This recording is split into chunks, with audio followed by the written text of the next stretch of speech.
Cheers,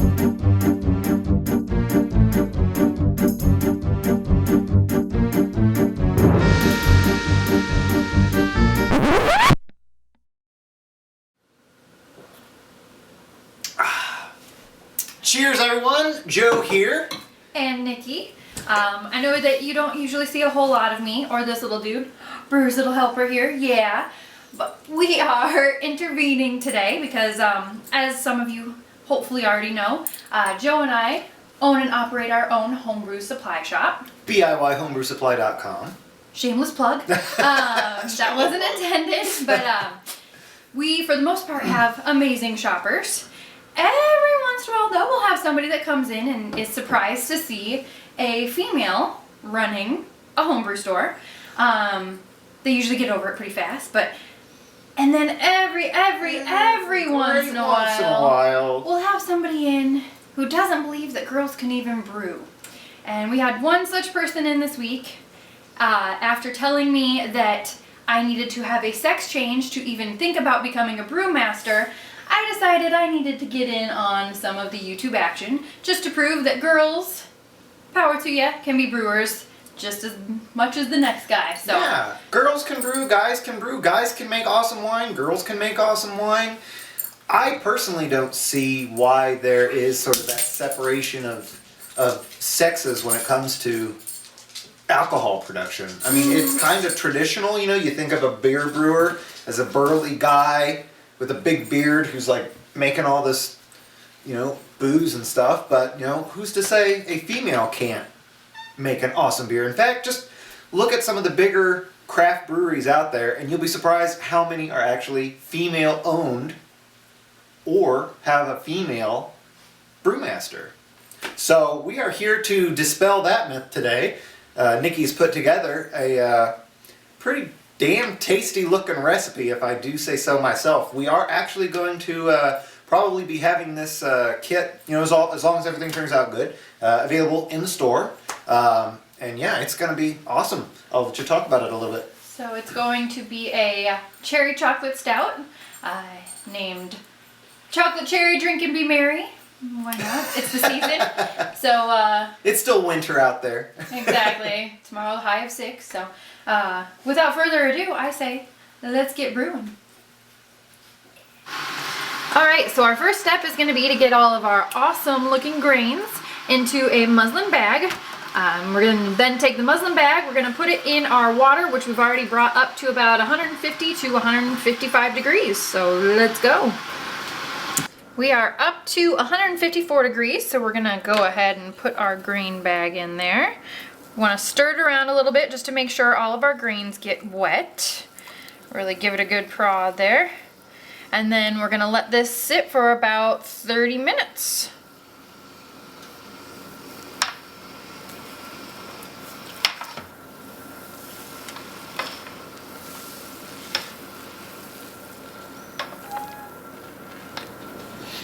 Okay, YouTube, now we're going to pull the grain bag out.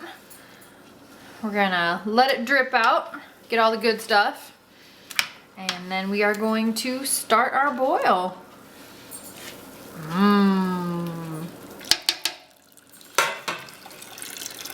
Might I just add, YouTube, how freaking awesome that looks? Yeah, girls can't brew. Here, here.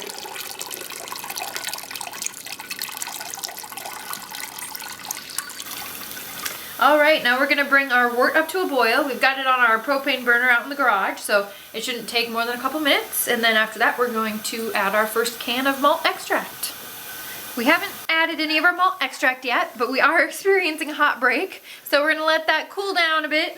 Oh, get it. Hey, we got more spray bottles, by the way. Yeah. Woo! Your friend. Get down closer. Yeah. There you go. Oh, yeah. So yeah, we're going to let that kind of simmer down there a little bit, but gosh, isn't that color awesome? Holy hell. The action is picking up, folks. It's time to kill the heat. We're going to add our first can of the liquid malt extract. My brewer's assistant. Brewer's assistant, coming to the other side here. Here we go. Oh, yeah.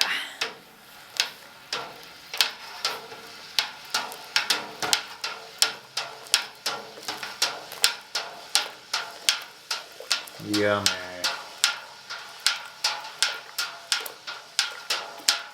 And then if you want to keep stirring, hold this can. I'll go grab our dry malt.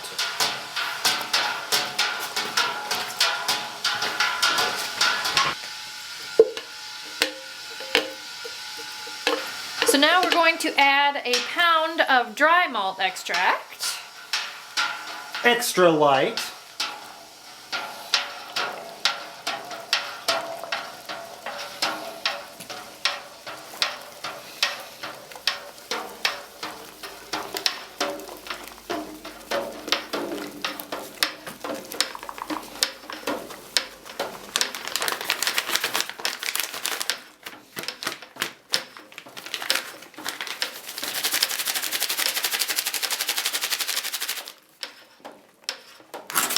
Feeling pretty well mixed in, so we're gonna bring this back up to a boil and get ready for our hop additions.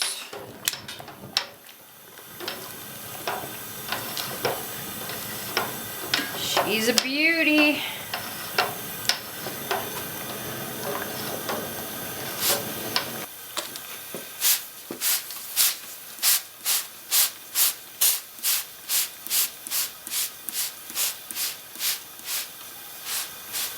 We've gotten past the foam from the hops, so we're gonna go ahead and start our timer. So it's been 30 minutes, so it's time for our next hop addition.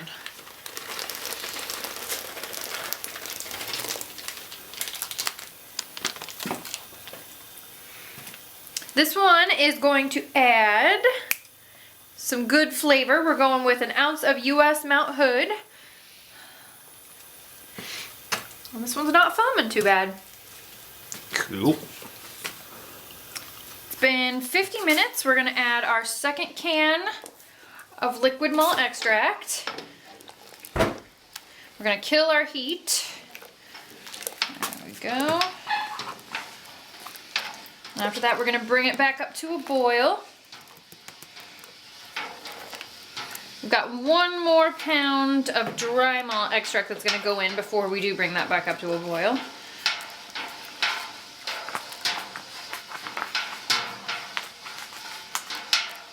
If I don't drop it. Come on, assistant. Hey man, I'm trying.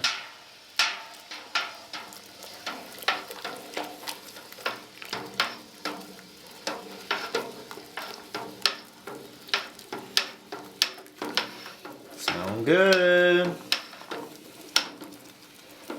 You must have had a sex change.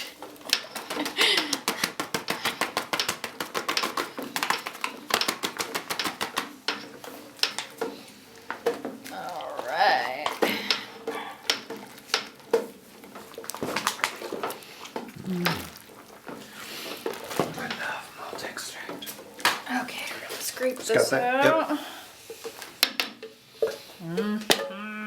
Was it sticking to the bottom? Not too bad. Okay, I'm gonna go ahead and turn the heat back on. Hold on just a second. Give it a good scraping. Anything sticking to the spoon? Here, do you want to check it? No, I trust you. You know what you're doing.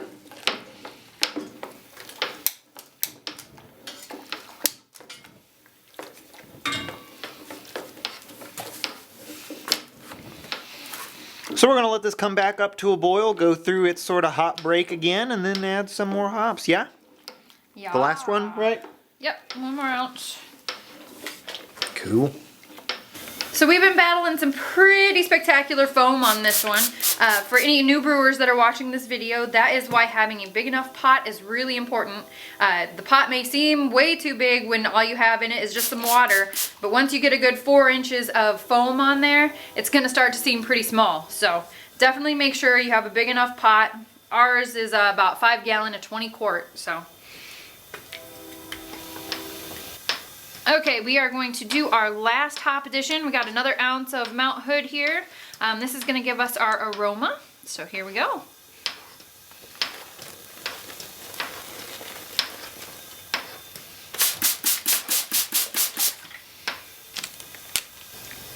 Time is up, folks. It's time to cool it down. We're going to take it down to our sink downstairs and get her cooling. So now it's time to cool it down. We're just gonna recirculate some water around the outside of the pot. This is gonna take a little bit of time, but this should do it.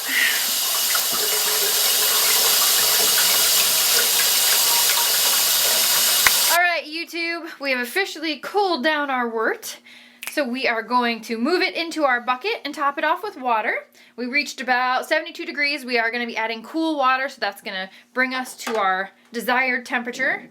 I'm going to bring in my hired muscle here to do this process. I don't know what to do. I've never brewed a beer. Ship shape. Okay. Act like you've done this before, Williams. I guess. All right, so we are going to go through our strainer just to catch all the hop particles and everything and get as much out of it as we can. And it also aerates the beer at this point.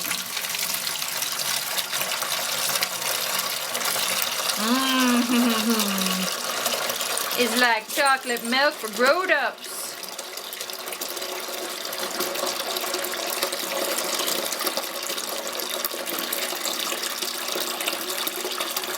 Catching those hops. You do want to take a little time because this is gonna clog up your strainer just a little bit. So you're gonna kind of move the hops out of the way.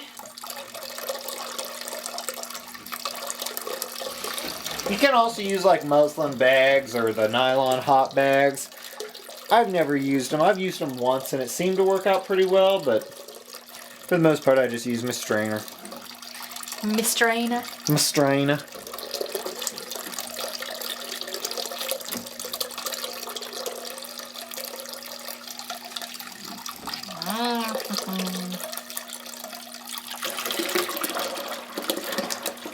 We're just going to toss this to sort of speed up the process here for you.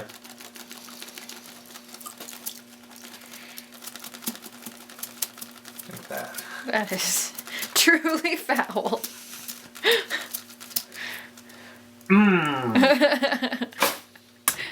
Okay. Finishes up. There's not a lot to go, actually. But this is going to have the most hops in it because those hops settle down to the bottom. So while Nikki is getting all those hops out of the way, I'm going to go ahead and start hitting the bucket with some cool water here, straight from the tap. We get a lot of people in the store that'll ask us about water. And our general rule of thumb, for us anyway, is our tap water tastes pretty good, so we don't mind putting it in our beer. If people tell us that their tap water doesn't taste good and it's not something that they like to drink regularly, then we tell them maybe it's not the best idea to add it to your beer. Where are we at on the gallons there now? Getting close.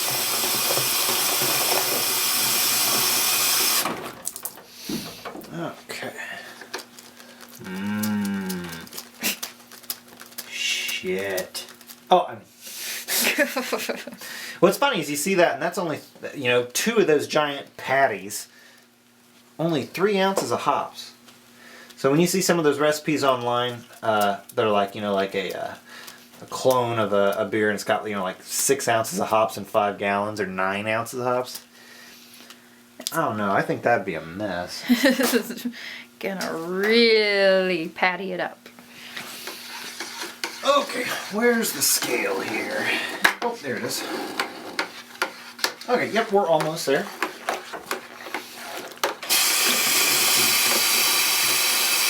Nikki's going to continue to give it a good mix to get more oxygen in there. Sort of cut down on that foam a little bit. But we are nearing the end of this.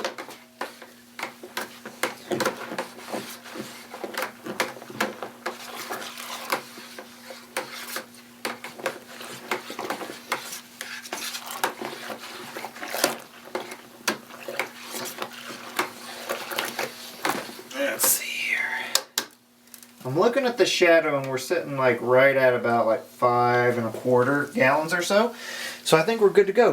If you want to go ahead and grab the hydrometer, we'll go ahead and pull that sample. You want the thief? Yeah.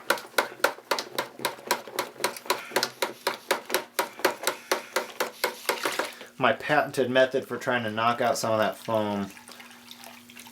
It may just be in my head. It probably is just in my head. Look at that color, guys. Woo! Ugh. Can't it just be 6 weeks and just be done? You ready? Yep. So with the thief, of course, you just set it right in there. It'll fill up with liquid, as you can see. You can bop it like that to fill it up even more if you want. And then we'll take the hydrometer and just put it right inside there. Another thing that we get asked a lot at the shop, we get a lot of questions about how do I know if it's done fermenting? I don't know if my sugar content was high enough.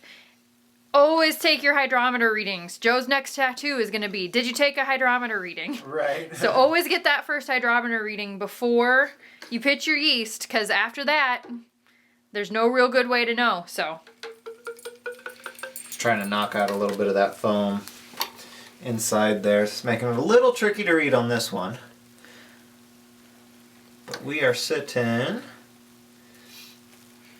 about 1072.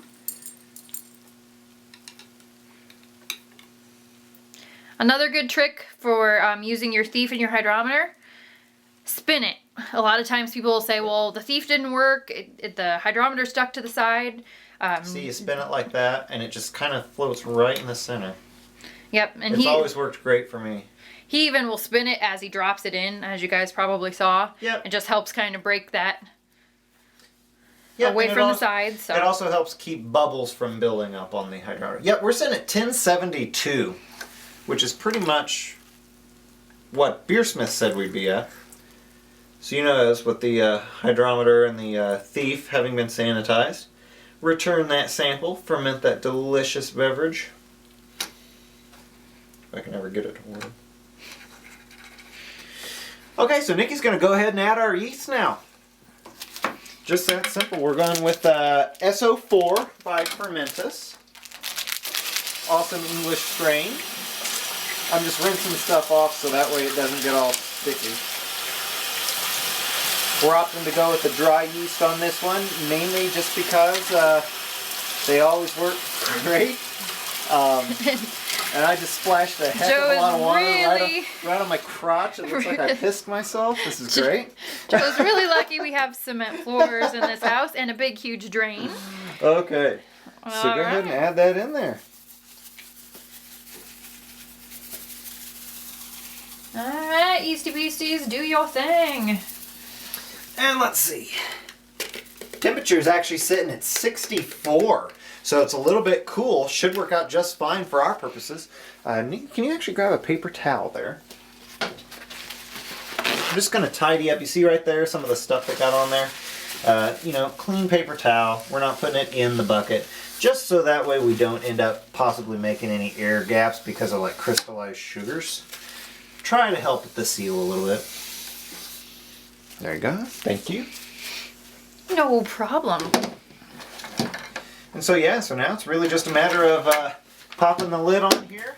Okay folks, we have our airlock in place. We moved our fermentation bucket into our fermentation chamber. This one's ideal fermentation temperature is going to be about 68 degrees. We don't really need the chamber, but our basement's been a little cool, so we're going to keep this in here just to maintain the temperature. We've got it hooked up to our temperature controller. So we'll see you guys in about a week. We're going to be adding cocoa nibs to the secondary so we get some nice, delicious chocolate flavor. So for now, that is how you brew this beer. Yeah, I know. It's going to be good. Over and out, YouTube.